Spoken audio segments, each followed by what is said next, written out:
اقبال نے کہا تھا وقت فرصت ہے کہاں، کام ابھی باقی ہے، نور توحید کا اتمام ابھی باقی ہے۔ لیکن ساتھ ہی خوشخبری بھی دی تھی، یہ چمن معمور ہوگا نغمہ توحید سے، آئے گا وہ دور، یہ چمن معمور ہوگا نغمہ توحید سے، لازماً آ کر رہے گا۔ لہذا اب اس کے درمیان جو یہ فصل ہے اس کو سوچئے۔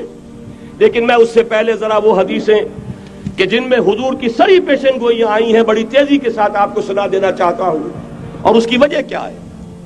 یہ زمینی حالات جنہیں میں نے کہا انہیں دیکھیں، ظاہر بات ہے کبوتر کی طرح آنکھیں بند کرنے کا تو فائدہ نہیں، حقیقت کو دیکھنا پڑے گا۔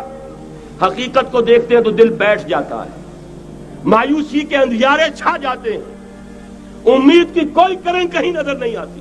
کہاں نظر آئے؟ مولانا نے کتنا عمدہ نقشہ کھینچا ہے، کہاں ہے وہ اسلام؟ مسلمان تو ہیں، 1 ارب سے زیادہ ہیں، لیکن کوئی پوچھے 1 انچ زمین دکھاؤ جہاں اسلام تم نے نافذ کیا ہو، تو وہاں ہمارے ہاتھوں کے طوطے اڑ جائیں گے۔ نتیجہ یہ ہے کہ حالات تو زمینی جو ہے وہ ہے مایوس کن۔ اس میں ظاہر بات ہے کہ امید کا دامن تھامنے کے لیے ہمیں کوئی چیز چاہیے، اور وہ چیز ہے جو محمد عربی صلی اللہ علیہ وسلم اپنی خوشخبریوں کی شکل میں دے کر گئے۔ آپ نے اپنے دور سے لے کر قیامت تک 5 دور گنوا دیے۔ تکون النبوۃ فیکم ما شاء اللہ ان تکون ثم یرفع اللہ اذا شاء یرفعها ثم تکون خلافۃ علی منہاج النبوۃ ثم تکون ملکا عاضا ثم تکون ملکا جبریا ثم تکون خلافۃ علی منہاج النبوۃ۔ یہ طویل حدیث کا میں نے صرف خلاصہ سنایا ہے آپ کو۔ مسند احمد ابن حنبل کی روایت ہے، حضرت نعمان ابن بشیر راوی ہے رضی اللہ تعالی عنہ۔ پہلا دور دور نبوت، دوسرا دور دور خلافت علی منہاج النبوۃ، نبوت کے نقش قدم پر خلافت جسے ہم خلافت راشدہ کہتے ہیں۔ تیسرا دور مسلمانوں کی حکومتیں، لیکن وہ ملوکیت کا دور، ملکن عاضن، اور ان میں ظاہر بات ہے کہ عاضن بھی تھی، جہاں ان میں خوبیاں تھیں وہاں برائیاں بھی تھیں۔ وہی حجاج ابن یوسف جس نے ایک مسلمان لڑکی کے خط کے اوپر فوج بھیجی ہے، وہی حجاج ابن یوسف ہے کہ سینکڑوں تابعین کے سر اس نے قلم کرائے ہیں، وہی حجاج ابن یوسف۔ وہی خلیفہ کہ جس نے فوج کشی کی اجازت دی تھی سندھ پر، وہی خلیفہ ہے جس نے بلا کر محمد ابن قاسم کو شہید کیا ہے کہ یہ پاپولر ہوتا چلا جا رہا ہے، ملوکیت کے لیے تو اس سے بڑا خطرہ اور کوئی نہیں۔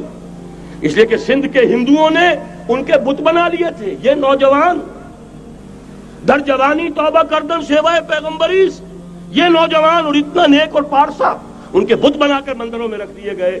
اندیشہ ہو گیا کہ یہ تو پاپولر ہو گیا تو ہمارے خلاف بغاوت کر دے گا، بلا کر شہید کر دیا گیا۔